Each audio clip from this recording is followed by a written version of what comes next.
Hard to tell, but Yeah. that's where we're headed. Bottom of the canyon. Bottom of the canyon, indeed. Alright, well, to get to this mine, gotta go across this Indiana Jones bridge here. So, that'll be interesting.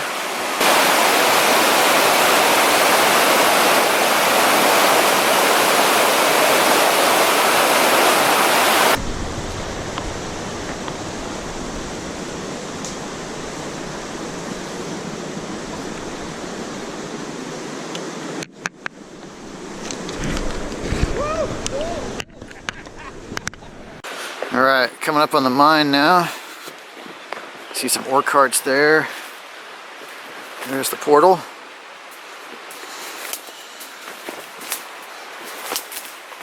Power boxes.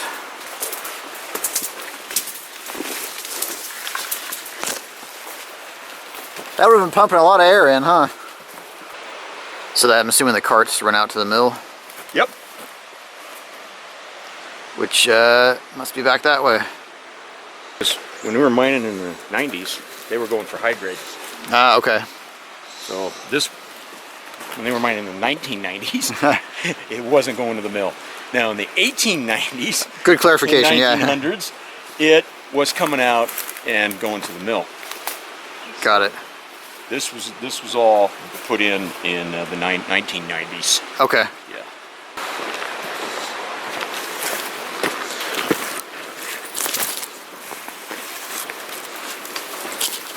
Don't handle the nails.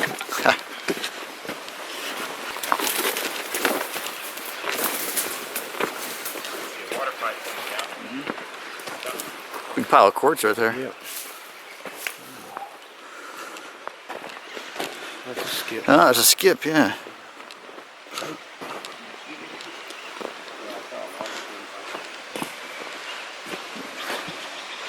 It's not the biggest skip I've seen, but it's not small either.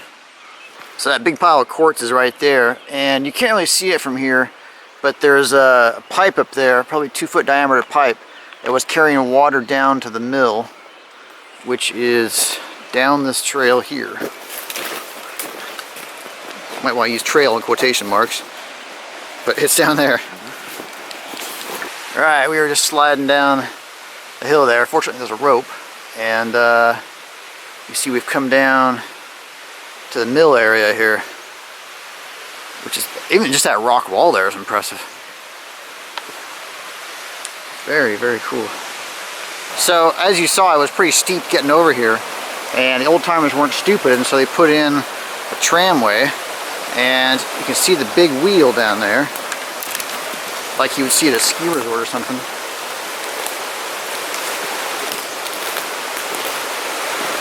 Wow, that is really cool.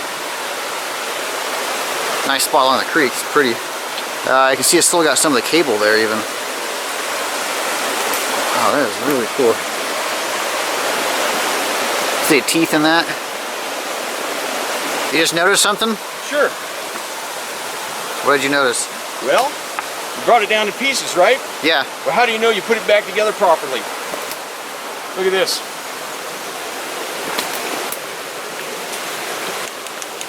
E. F. No kidding. Matching part F. G.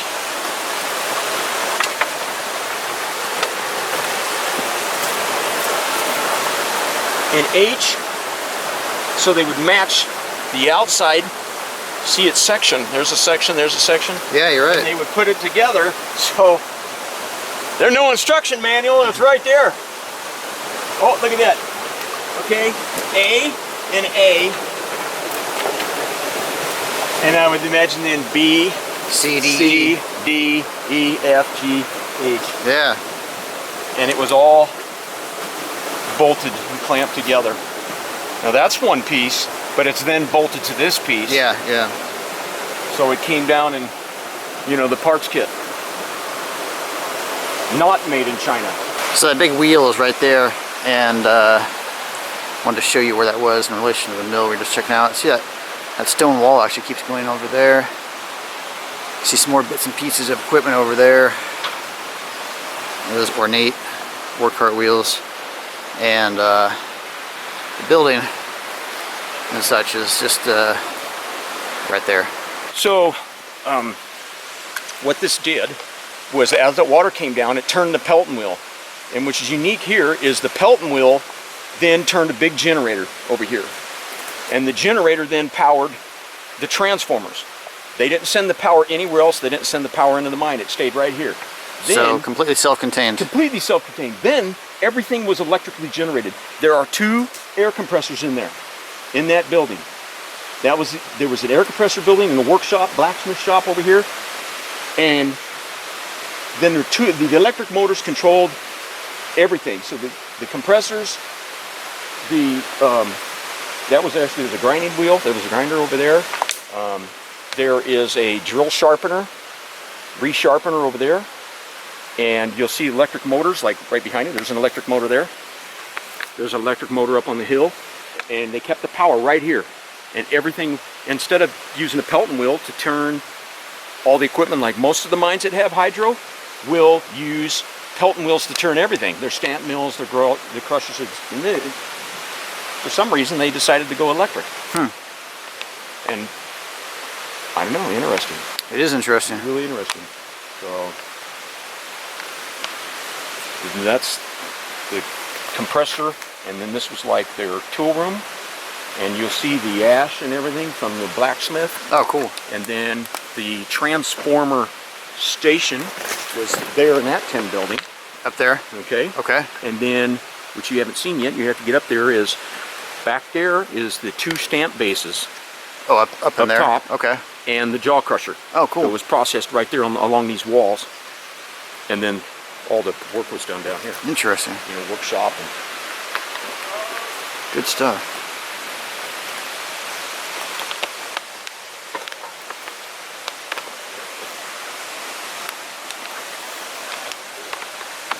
so that'd be suspended from the ceiling. Ah, okay. You know, if it was standing up, Yeah. belt driven. And right here, put a grinding wheel on there. That's a grinding wheel chuck right there. And to be suspended in the belt drive here, you see the belt guard? Yes. And that was a grinder. Very cool. Very cool. So, oh yeah, there's the slag and such from the blacksmith right there, huh? there's all blacksmith here. There's a Pelton wheel without the cups right there. Oh yeah.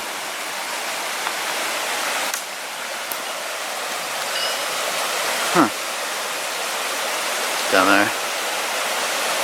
So, as you can see, there's a Pelton wheel right there.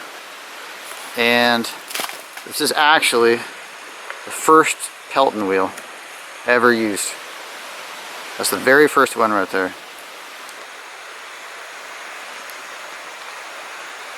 That's impressive. I'll put the details of that story in the description below the video. But that is the first one, no joke. Wow, that's amazing it's still here, you know? So this was the generator. The generator powered everything. And then they basically saved that power through the transformers. If you get up here and you look, you can see the electric motors. They actually still got the belts on them. Oh, no the leather kidding. belts, and there's still a leather belt laying right there. Oh yeah, you're right. And you get in there, there's 2 air compressors laying side by there. side. Underneath all that? Underneath, in the air receiver tank over there. So this channel right here would have been where the water that flowed through the Pelton wheel flowed out to the creek. Pelton wheel back there. See the old power pole right there with those little insulators on it.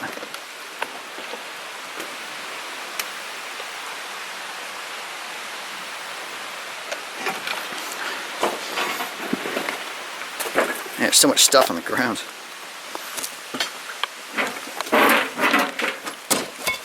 Look at that. Yeah, look at all those drill bits. That's really cool. Those are all bits too, that's not just Joel steel. Not that old, because it still has a water hole in it. Yeah, you're right. But old enough, because it's a non-replaceable bit. Yeah. That's a good point. That's the bit for it right here. Yep. Part of it. And then, If you yeah. look at the back side, when you stick the hot steel in there, and then it'll press up against the hot steel and make a new end bit. Huh. He was saying this is the bit forge, in case you didn't hear what he said. So when they'd come out of the mine, Yeah. they'd be worn out. Look at the other side of it. You can Forge see where the four till it prongs- gets glowing hot. Oh, well, you see, Yeah, it's, look at the other side. see it's of it. actually clamped down right now. See right there? See it? You can actually see where the steel would fit right in, right there. Yeah. But it goes this way, into here, inside. And this is a pneumatic hammer, so they're not beating it with Yeah. you know, the old classic anvil hammer. And that hammer, when they stick that hot piece in there and it clamps down on top, and then it hammers the shape That you want, yeah. back into it with a fresh point. So, That's fascinating. so selling agents. Oh yeah, yeah. What's it say down there? Yeah. Something selling agents. What is that? I'm looking at something works. Something ironworks. What? What? L-E-Y? Liner? L-E-Y-N-E-R ironwork? Huh. Something? We're having a hard time making this out. Yeah. Something iron works.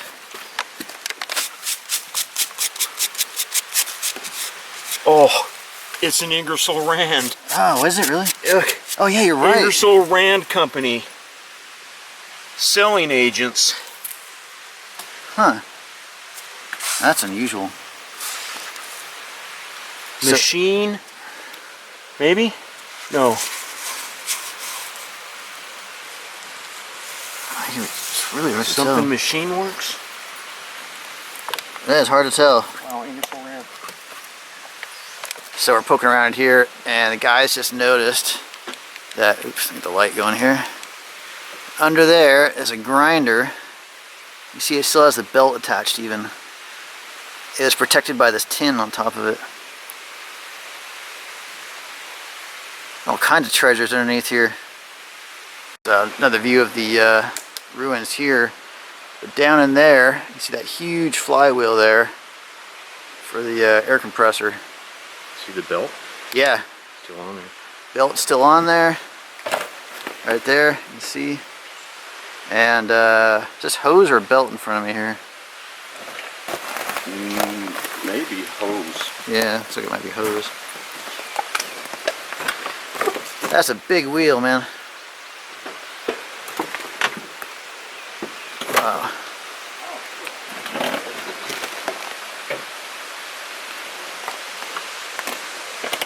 You can maybe see a bit better here. You see that channel running out right there. As I was saying before, the water that turned the Pelton wheel would just flow out through there. Oh yeah. This is where the stamps were. And that says something Booth and Company, Marysville Foundry. HJ, I think. H- HJ Booth. I think it looks like an H. M or H or Hard. HJ Booth Company. looks, yeah, I can tell it's an M or H. Yeah, it's definitely J Booth. Marysville Foundry, 1882. Now I have not heard of Marysville Foundry before. That's a company that's new to me. That's really cool. Nice stone wall there. And of course the stamps would be crushing the ore down there. So is this another one over here that tipped over? Yeah, it's a 10 stamp. It was a 10 stamp. Wow. I can actually see a couple of the, Yeah. what do they call it, the shoes or, In the shoes. yeah. One behind you too. Right there. Two Oh, yeah. shoes for the stamp right there. Imagine they got that back here, because it's not like that could have come down in pieces. That's one solid piece. How'd they get it down here? Exactly.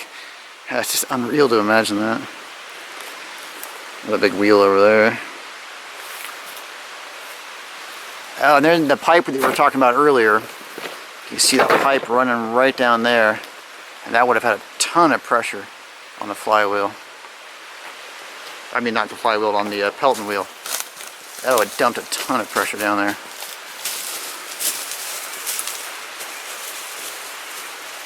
You see how big it is next to him. The jaw crusher. Ah! And up where he just climbed is the jaw crusher, which means I have to climb up there too. So that's looking up at the jaw crusher, and you can see the wheels have broken off. But that was a big jaw crusher. So they would have crushed the rock up in there before running it through the stamp mill. See, there's another nice stone wall up there. Yeah, good job with these stone walls. This is a harsh environment here, and so the fact they're still standing is a testament to their build quality. And again, there's that pipe they've been putting. These hills, you can see how steep they are, and it's like that all the way up to where the water originated, and so it just would have come ripping down here with an amazing amount of pressure that would have sent that Pelton wheel just spinning.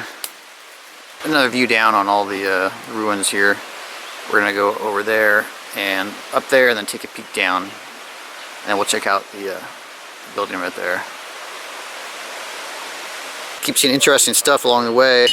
Got those old shovels right there, and then oh, just found a scale here. Yeah, that's a weight for a scale. Yeah, a weight for a scale.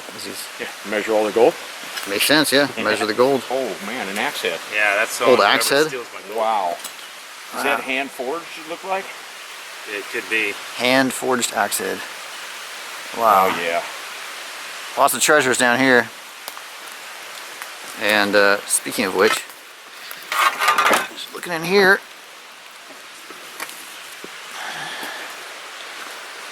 Maxwell House Coffee. That has been down here for a while. High grade.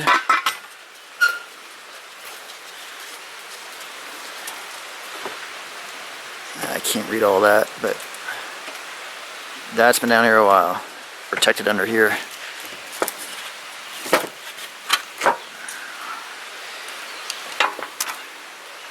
See all these barrels here. Shell Company of California. Huh.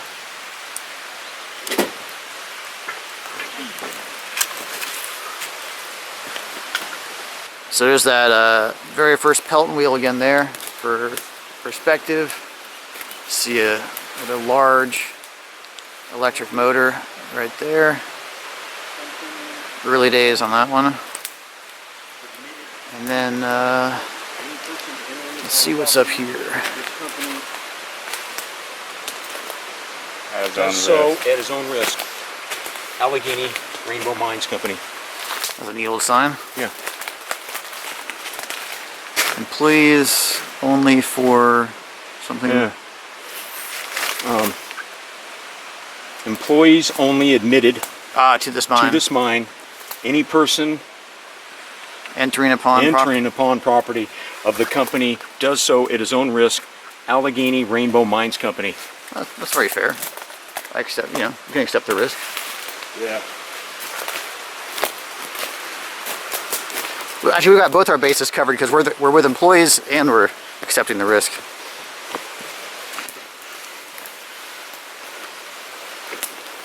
Looking down on the remains of that building here.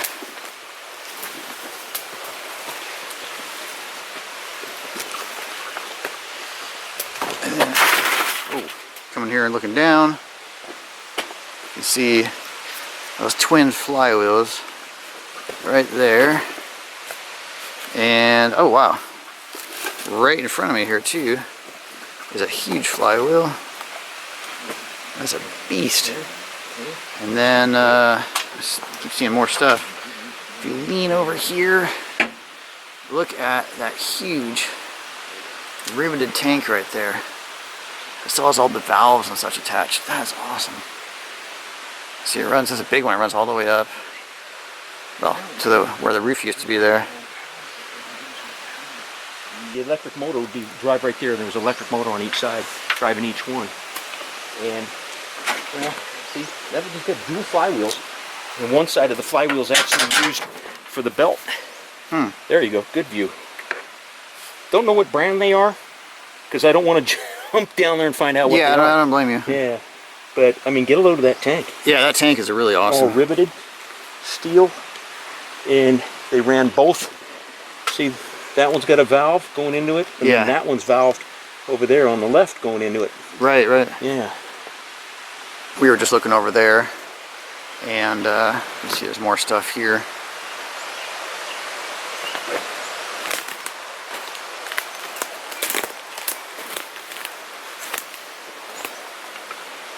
Hard to say what at this point. It's so much stuff is down.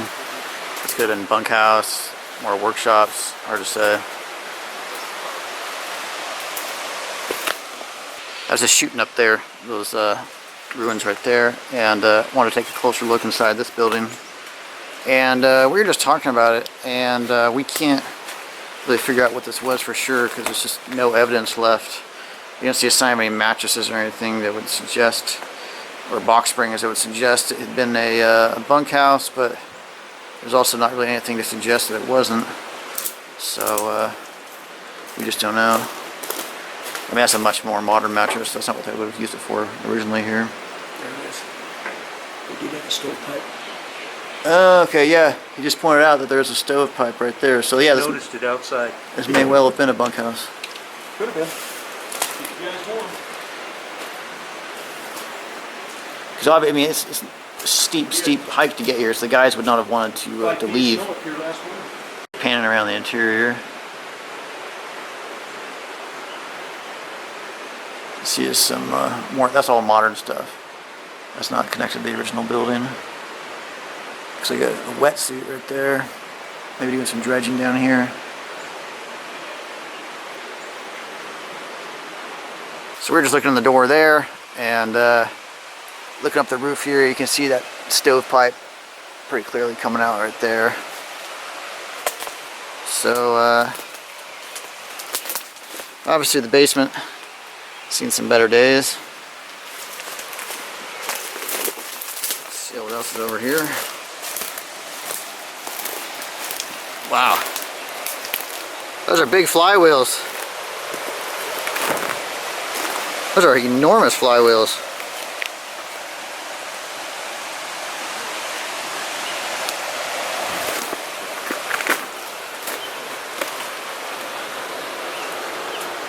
Only a couple more winters. Look at that. Yeah, that's definitely leaning. That won't be too much longer. They get some heavy snows up here too. So we just came around the side of the building there, and there's another flywheel here, and this is also massive. And what's interesting is the spokes are not straight; they're artistically curved.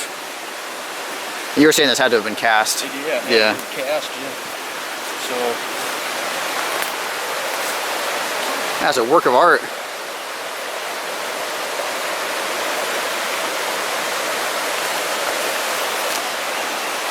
There's a side of the building. Looking up. Not going to be here much longer.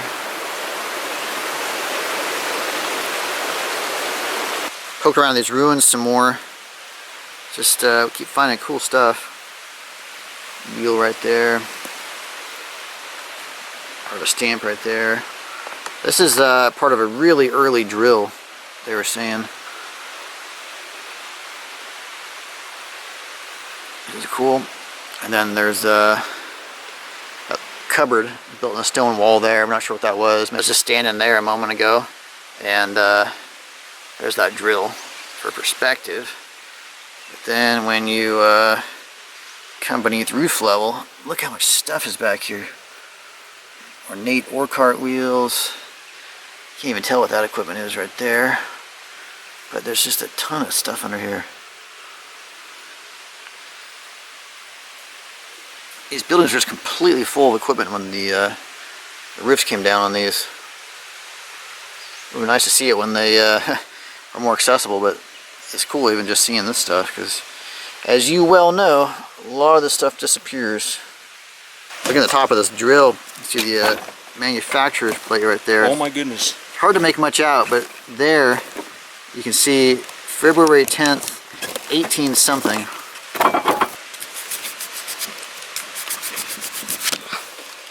There you go. September. Oh, September? Top. Different patent numbers. February 1914. Look. Yeah. February 10th, 1914. February 10th, 18. Is that an 8 or 9? 18 something. I can't make it out. Oh, I'm sorry. That's 1874. Yeah. Oh my God. That's not 19. That's 1874. And there's another one under it. There's a couple patent dates. That's really cool. Yeah, you weren't kidding. That's an old drill. These early ones were strictly air, Oh, they all ran out of air, yeah. or steam, and no water. Widowmaker. Yeah. Silicosis. So we're back by that pneumatic hammer, and it was just noticed that the forge where they would heat the drill steel up is right there. And so they would just transfer it, you know, probably had a blower in there too. You get it red hot, just quick move, and you slam it right in there. And it's hammered back into proper shape. Looking around this side. There it is. Oh, there's the. It's actually That's the impression for it, isn't it? the impression of the end of the steel. Wow. And that's how it would hammer and forge the new steel. Yeah. So for those of you home, it would just hammer in like that into the red hot steel, give it the shape you want. So looking at this, the year in, this is a pneumatic motor that would raise the head up, Oh, raise it up so you can clamp. chuck the steel in, and then it would Just slam down. there'd Yeah. have to be some type of mechanism that was still on here that would then control it to come back down in there. See, it's spring loaded. Look, there's springs on the bottom. Pull the top back down over the top of the steel. That was before knockoff bits and replaceable bits, and then the threaded bits, they'd have to hand forge them. Well, in this case, the pneumatic.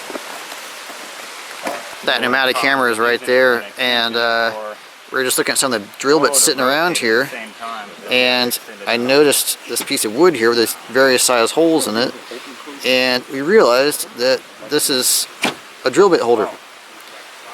Each hole obviously corresponds to a different size drill bit, so that was their drill bit holder. And that particular drill has probably not been in that hole for 100 years or 150 years even. Duane just noticed this jack leg standing here. Yep. Obviously an old one.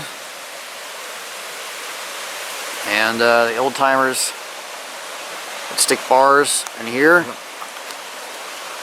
I don't see anything around it right now, but What would they have around? They'd probably have a piece of drill steel around. yeah, drill steel. Start Start cranking it. threading that out Yeah. against a block of wood. And then the drill clamp to the leg and extend out, and then they'd set the drill on top of that. And we still use that term today, a drill and jack leg. In the 1800s, it literally had a jack, and I'd hate to set that drill up today. I mean, now you just pick it up and you put it wherever you want, and it was a multi-guy kind of thing. I keep saying the old timers were tough. So the mill we just checked out is down there. We've come back up to the portal, and we're trying to identify a piece of equipment here. And we've got several theories. Brake that you put on the rails for the ore carts, something to jack up the rails. We don't know. But somebody in the audience should know. Yeah, you can see how it would turn like that. We'll see.